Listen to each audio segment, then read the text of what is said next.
we've been painting with acrylic and watercolor this week, and two wonderful mediums, very different in some ways and very similar in other ways. Acrylics, of course, you have such advantages of going dark to light or light to dark, back and forth.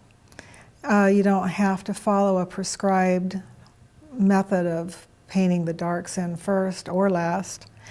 And there are so many different mediums that you can use that it makes it so versatile. Watercolor, on the other hand, is not quite as forgiving unless you start using some opaque, which you can. I'm not opposed to using opaque. I'll use gouache or casein with my watercolor frequently. As far as I'm concerned, anything it takes is fine. But for the most part, I do want my watercolors to have mostly a transparent appearance. And in watercolor, if you want that transparent look, you want the white paper to show through, it means that you really have to think things through. If not all at the beginning, you have to stop and think things through frequently before you paint. There are so many things that you can do to loosen up. And the most important thing is not technique as much as a mindset. You have to be willing to make some messes. So that is difficult. It's not physically difficult to make a mess. It's really easy to make a mess.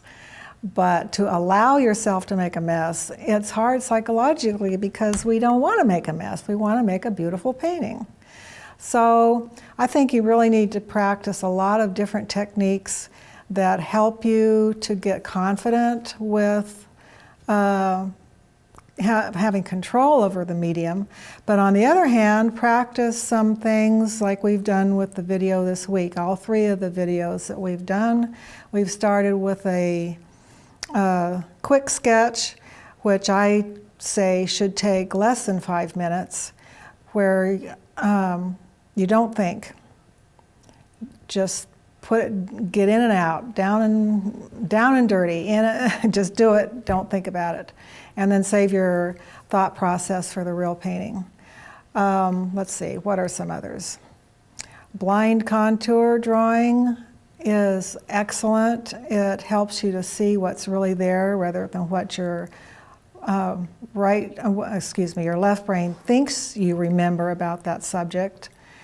And I will take that a step farther and actually do blind drawing or blind painting on the real painting, not just as a warm-up.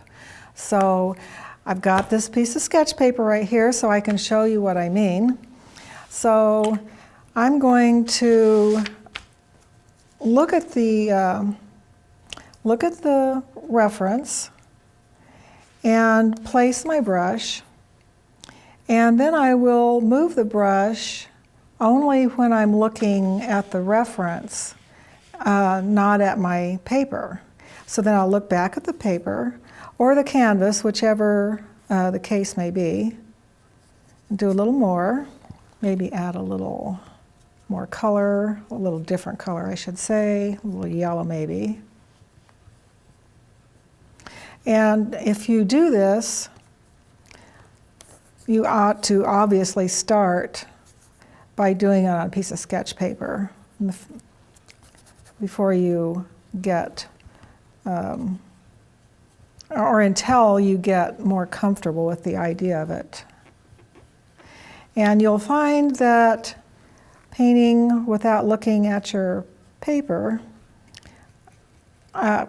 you can probably tell while we're talking that I'm finding it difficult to talk because it takes your thinking from your verbal side over into the more creative right side of your brain, and it's really hard to talk.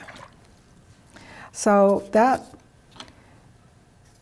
I think, is a wonderful exercise, but also something that you can do. Let's see, let's go over here just a little bit more. There's some red in there. You can really get yourself going when you do that. So I do that in the actual painting. Oil, acrylic, and even watercolor. Even watercolor, I say even because, of course, you make a mess in watercolor and you maybe not be able to retrieve it quite as easily, but I still do it maybe just a little more controlled manner. I personally feel like if you learn the nuts and bolts, your own painting style will emerge. So we all have this vision. I don't care whether you've picked up the brush for the first time or you're a veteran. We all have this image in our mind. It may be a vague image, but we have this image of what we'd like our paintings to look like. And then when it doesn't, the disappointment is crushing. But I think your skills have to catch up with that vision. If you don't have the skills, you're not going to be able to attain that vision unless it's just a fluke. And we do have fluke paintings every once in a while. So I think you just need to practice the basics until you know them frontwards and backwards, and until they just come out without you thinking about it.